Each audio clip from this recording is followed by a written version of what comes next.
corporate training that changes your life for the better. Like, who would have thought that would?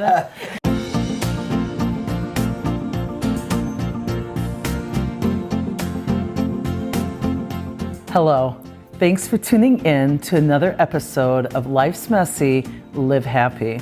I'm Wakeman, and I'm a drama researcher.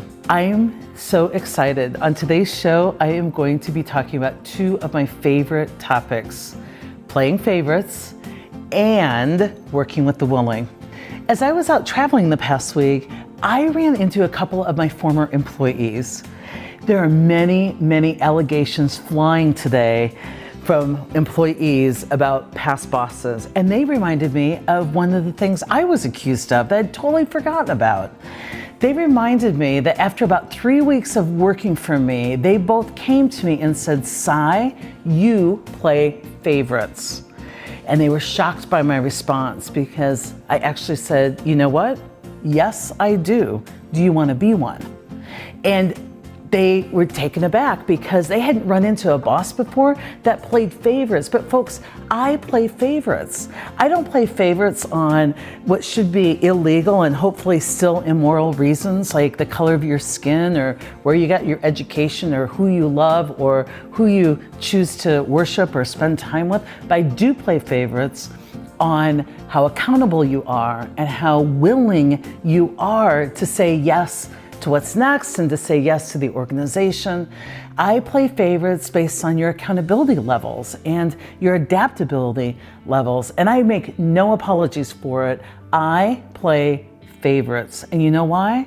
The marketplace favorites, our customers play favorites. This is a competitive game, and if leaders, we don't play favorites, and our customers are playing favorites, we're not gonna be there with the competitive advantage that we've promised. So I'm here to blow away some of your most deeply held beliefs, like leaders shouldn't play favorites. Well, you know what? It's fine to play favorites. In fact, I would highly recommend it. So it was the best accusation I've had in a long time. Sai, you play favorites. Why, yes, I do. Would you like to be one? This is the part of the show that I take questions from viewers. So today I've chosen a comment from Mindy L. She writes, "Sai, I have one staff member who totally runs the show and controls everything.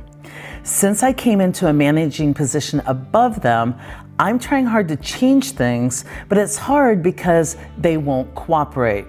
My response to you is work with the willing.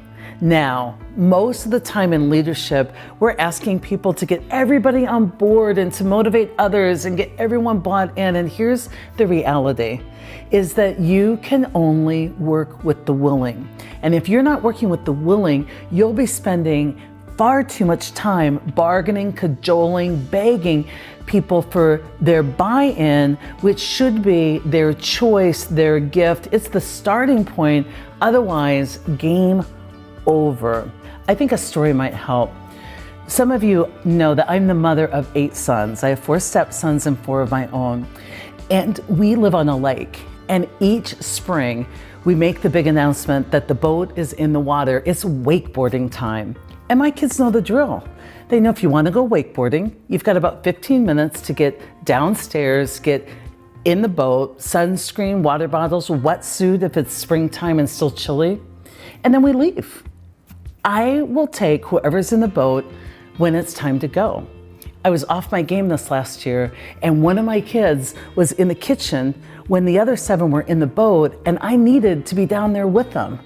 And instead, I'm entertaining a conversation with the resistor. "Mom, how long are we gonna be out? If I get a better option, will you bring me back in? Can we listen to my playlist? Can we eat the restaurant I wanna eat in?" All of these requests and bargaining to make sure that I was giving him everything he needed to be able to sign up and come with us. And as I looked out the window, there were 7 willing people sitting in the boat, steaming because their wetsuits weren't yet wet. And I was in the kitchen with the most resistant, and I had to apologize. I said, "You know what? I am misleading you right now. I shouldn't be giving this any time and attention. I'll be down with the willing." And I went, and we left. I got a phone call from that son who said, "Where are you?" He said, oh my gosh, we're in the boat wakeboarding. Where are you? And he said, well, I'm in the kitchen. I'm like, well, it's going to be so hard to wakeboard there. There's no water. There's no boat. And he was so bummed. And he had a natural consequence. He got left behind. Now, not all of your resistant folks will step in the boat just because you quit enabling them. But I tell you what, if they don't or if they do, it's their choice. But where you're given time and energy and recognition and reward are to the people who are in it to win it. So work with the willing and stop worrying about the resistor. In today's episode of the Roundtable, I am absolutely thrilled to have Ray and John Shanahan. They're with Business Solver, and too many of you don't know about Business Solver. So I'm going to let them explain quickly what their company provides for other organizations, and then we're going to get into talking about RBL. So who wants to take what in one sentence or less? No, I'm kidding. In a paragraph or less. A paragraph or less.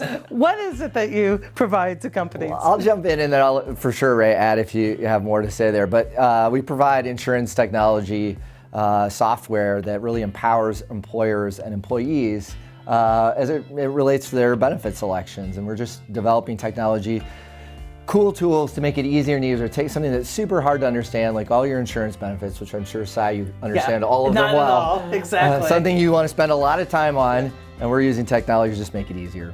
I love that because I think it really empowers people if they can understand simply what's available, then they can make accountable choices. One of the things I love about the Roundtable is we get businesses to share like what's really worked in getting people to adopt these principles. And John, you brought up the Business Solver way. And so I really want you to expand on that because that has been amazing for people to really interact on a daily basis with the principles. For sure. You know, one of the things we do every single day, we have stand-up, and we've been doing it since 2012. And every morning at 8:30, all the teams get together. Love it. And it is a big investment for an organization. And you know, I can't believe that you let us do it still. But you think about every morning, 30 minutes, people get together. They talk about what's going on, but we always end with a segment called the Business Solver Way. And it's about reinforcing who we are, why we're here, what our learnings are. And we want to continue to bring you into our workplace. And we've just, as you know, we've chosen to adopt your virtual training program.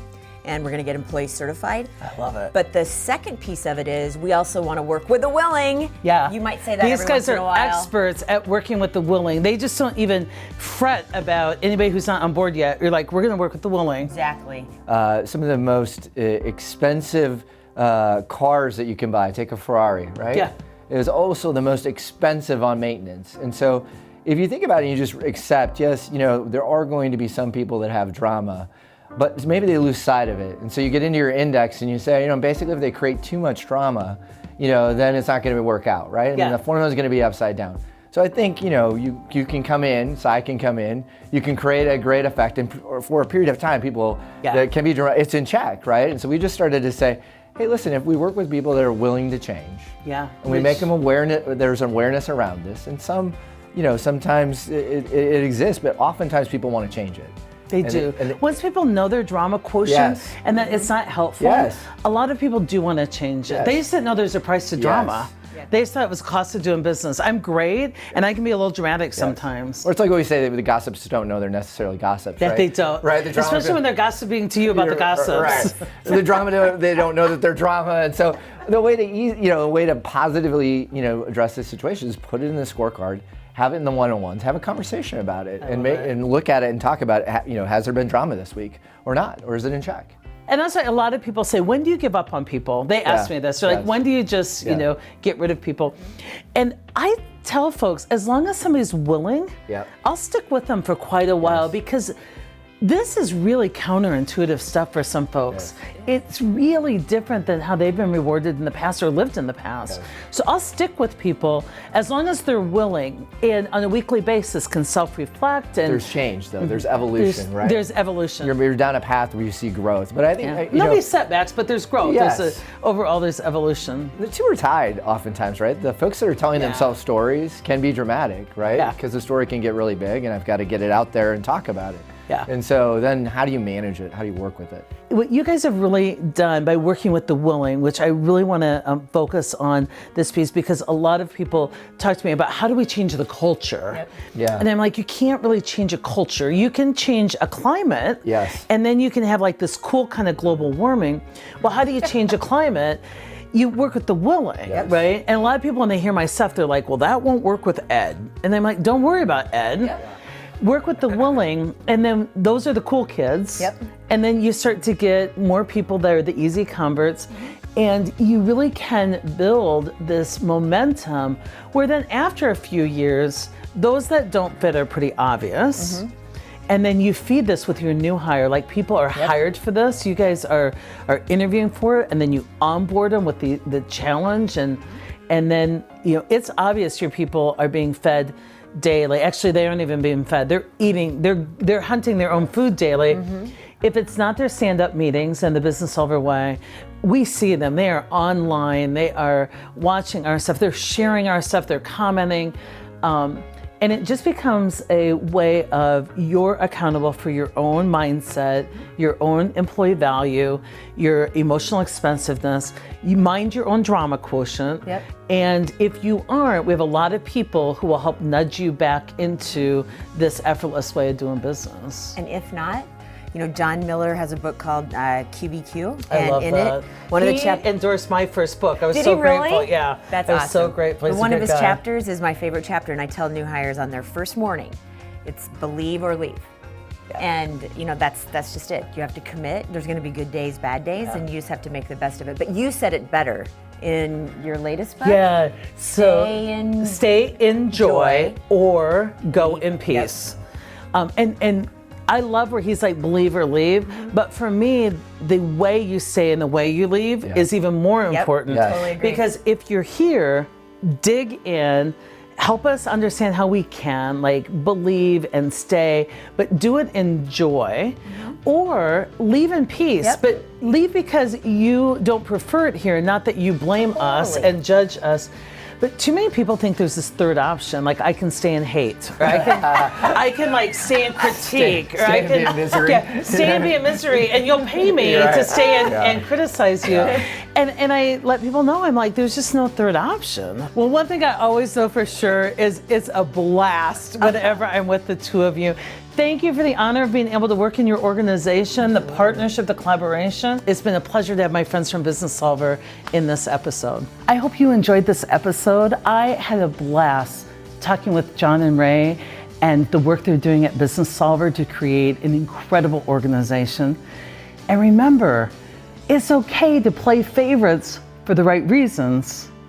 And if you want a wonderful strategy to deal with those resistors, work with the willing. You'll give them choices to make.